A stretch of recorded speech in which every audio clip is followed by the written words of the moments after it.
Gun Rights Radio Network has the best pro-Second Amendment, pro-gun rights podcast available on the net.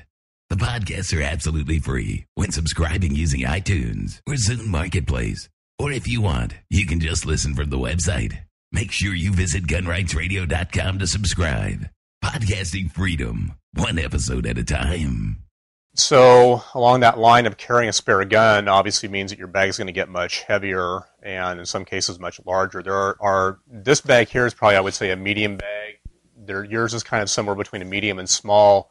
The minimalistic approach on the small ones is literally people will carry their ammunition, maybe a water bottle, and maybe a rag, and no spare parts, and that's about it, because their belief is basically if anything goes bad during the match, they'll go back to their car and get whatever they need. So they're literally just carrying the minimal things that they really need during the day. I kind of take the middle-of-the-road approach of saying I'm going to bring basically everything comfortable. That I have my magazines, I have the ability to fix things there at or in at the range in the safety area. If it's a large match, I will leave ammunition back in the car.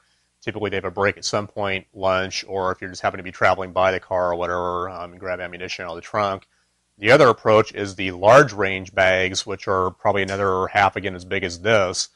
And those guys pack everything in their bag, so they have all their ammo, all their guns, all their water, all their parts, everything. I mean, it looks like they're going on a trip somewhere. And obviously, that's going to weigh, and I don't mean that lightly, it's going to weigh on them during the day of carrying all that stuff around. I've seen this taken to the extreme of people bringing wagons to carry all their stuff around their range bag, and at some point you just got to say, what are we trying to do here, and what do we think we're up against? Yeah. I mean, I think my bag. I mean, I've been shooting long enough that I've kind of developed an idea of this is the stuff I really want to have with me, and so it's like an informed decision to have this size range bag. If you want to spend money on a range bag, you don't have one already, there's any number of tool kits and all kinds of stuff that are not range. Like this is not actually a range bag per se. It's more like a kind of a general purpose bag. I mean, it's not really a gym bag because it's got pouches and elasticized. A photographer's bag. Yeah, I mean, you could use, and I've just adapted it for shooting use. I mean, there's little elastic things here you could put mags in, little pockets for pens and stuff. So it's useful for a number of different things, and I've just adapted it to a range bag. But I've seen various little pouches of all different kinds that people use as a range bag. So you don't necessarily have to go to rangebag.com and buy something that's specifically designed for shooting, but because it is designed for shooting, it has all these little pouches and pockets and stuff that allow you to keep all the stuff you need kind of in a compact area. But like Steve said, depending on how much ammo you have to carry, how many guns you brought with you, you could get by with a bag that's probably half this big in terms of what you're actually carrying around on the range with you, as long as your bag that has all your other stuff is in the car and you can get to the car over the course of the match if you need to. Okay, so also inside the bag I have my ammunition. I carry it in just a clear ammo box. This one holds 100. How much ammo would you take to a match? How do you know how much to take to a match or carry with me? Either. Okay, well, typically a lot of our club matches around here run about 150 to 200 rounds. I like to double that, so I'll bring usually about 300 rounds of ammo with me, just in case you have to do a reshoot or something of that nature. Worst case scenario is if you have a reshoot on a stage that's like 32 rounds and you do it 2 or 3 times. I had to reshoot 3 30-round stages. Yeah, so having at least 50% more than required rounds is a good idea. Good idea. And then you haul all 300 rounds in the bag? No, I'll typically carry about 200 rounds with me in the bag and leave the other 100 rounds or so in reserve back in the car. Carry a bag just to put my brass in. You have something similar. Being the fact that I put this in my bag, my range bag, basically I'm just looking at a simple plastic bag here which gets all the dirt and crap and everything else in here along with the brass. So when I get home, I dump this out through a sifter to get the main dirt and rock and chunks and stuff like that and separate it from the brass. But they also make range bags out of a mesh material. You can hang it on the outside of your bag, and then gravel and sand and junk will rattle out and out the bottom of the bag. So as you're walking around and shooting the match, all that junk is being left on the range floor, and the brass will actually be pretty clean by the time you get home.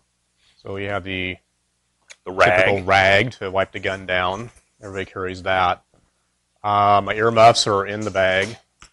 Outside the bag, up front here, I have a shot timer for basically just, a lot of times either the battery will die or whatever, and somebody's shot timer you're running at a stage. But also, this is really good for doing practice and also dry fire practice, which we'll talk about in a future episode where you can set par times and use the shot timer for that, because obviously in dry fire they're not going to pick up the hammer drop. The other thing that I carry in my bag is just kind of a small kind of a bag of other bags, but I have some medical stuff in here like eye drops and things like that. Primarily what this bag is the infamous shower cap, which is really not a shower cap, but it's used to... I have one too, but I never put it on my head.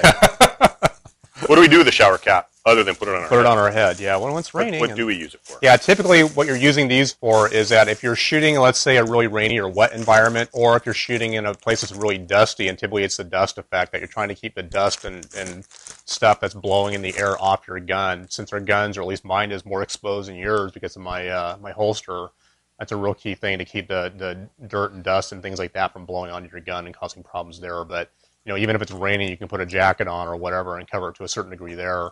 But in dusty environments where it's really hot, you want to have something covering that. Now, you can go out and buy dedicated gun covers that are made out of neoprene or something like that, and probably cost $20 or $30, or you can go out and get a shower cap for basically next to nothing. 3 for $1. Lasts you a lifetime. So that pretty much covers the inside of my bag. Yeah, I don't think I have anything in mine that Steve doesn't have in his, except I do have a flashlight. This is for night matches. Red light saves the night vision. Just something to think about if you're shooting a night match. Which you might be shooting one. Yeah, I might be shooting. Yeah.